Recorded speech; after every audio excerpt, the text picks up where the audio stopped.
Kucing salah satu hewan peliharaan paling populer di kalangan masyarakat saat ini. Hewan yang dikenal dengan penampilan lucu dan menggemaskan ini mampu menarik perhatian sebagian orang untuk memelihara hewan mamalia ini.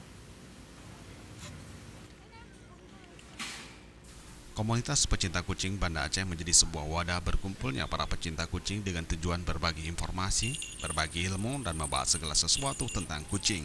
Sebut saja Ibu Tuti yang berasal dari Lok Semawe ini sengaja datang untuk ikut berpartisipasi dalam Cat Show 2018 di Banda Aceh. Dan saat ini ia memiliki kucing 60 ekor dari 130 ekor.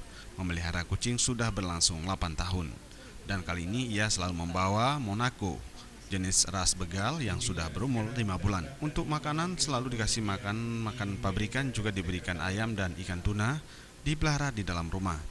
Sepertinya nggak gitu sibuk kita dengan ini. Paling kita perhatikan bulunya, habis itu kita latih-latih lah supaya dia ini sama kita kan. Ada perlakuan khusus nggak untuk dia? Perlakuan khusus ada. Seperti apa misalnya? Kita latih, kita ajak bicara seperti itu. Makanannya apa? Makanannya dia proplan. Proplan Ya. gitu. Makanan pabrikan gitu ya? Iya. Oh, itu dari mana kucingnya? Ras apa? Ini ya. Si Monaco-nya ras Bengal atau ras Iya, apa? Bengal. Ras Bengal ya. Meskipun komunitas terbilang baru di kota Banda Aceh, namun antusiasnya masyarakat sangatlah besar. Hal tersebut bisa dilihat dari jumlah anggota aktif yang telah mencapai 105 orang dengan rata-rata per orang memiliki 4 ekor kucing. Yang kita ada sekarang kan kita ada satu komunitas, ada wadahnya. Jadi yang sudah tergabung di situ ada 105 orang dan masing-masing rata-rata punya 4 ekor. Jadi ada sekitar 400-500-an.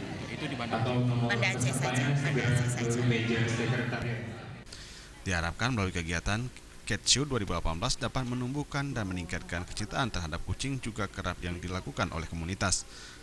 Mereka berharap baik bagi anggota dan masyarakat dapat lebih menghargai, menyayangi dan merawat kucing dan peliharaan lainnya. Tim Liputan Aceh TV.